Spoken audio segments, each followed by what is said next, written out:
Қазақстанда жеңілдетілген автонесиеге өтінім беру 18 секундқа созылды. Осы уақыт ішінде саусағы желден жылдам 761 адам тіркеліп үлгерген. Портал әп-сәтте жабылды да қалды. Жаңа көлікті көптен бері ойлап жүрген талай жанның машина аламыз деген арманы көздерінен бұлбұлдай ұшты. 1 минутқа жеткізбей өтінім беріп тастау үшін қандай жылдамдық керек? Әлеуметтік желіде кейбір адамдар сағаттың 10 болғанын күтпей-ақ өтінім беріп тастапты деген ақпарат шықты. Ал таңғы 10-нан бері үнсіз отырған өнеркәсіпті дамыту қоры тек түстен кейін ғана оянып брифинг өткізді.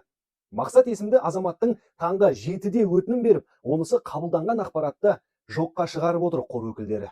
По поводу того, что Максат успешно встал в лимит, этот факт мы подтверждаем, но не в 7:00.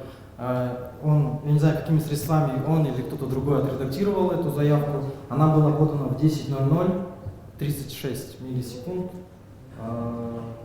но при этом не в 7:00 точно.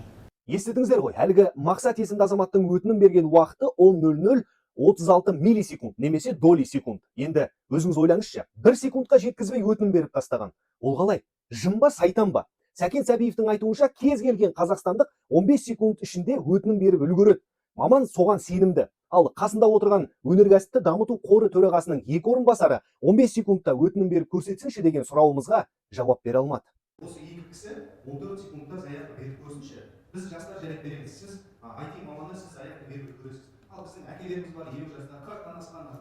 Осы екі кісі беріп көрсінші.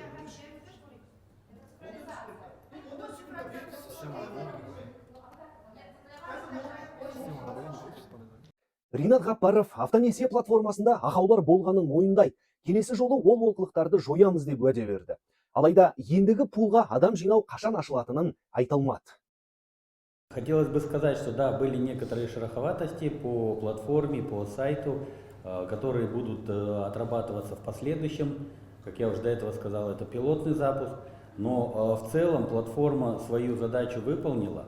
Бүгін сайтқа таңғы 10-да бір мезетте 125 мың адам кірген, 761 желі қолданушысы 18 секундта өтінім берген. Ал алдағы айларда тек 100 адамнан өтінім қабылданады. Ол кезде әлгі 18 секунд бірнеше есеге қысқаруы мүмкін. Сонда 2 секундта өтінім беру үшін робот болып кету керек шығар. Қайдам, ендігісін өмір көрсетеді.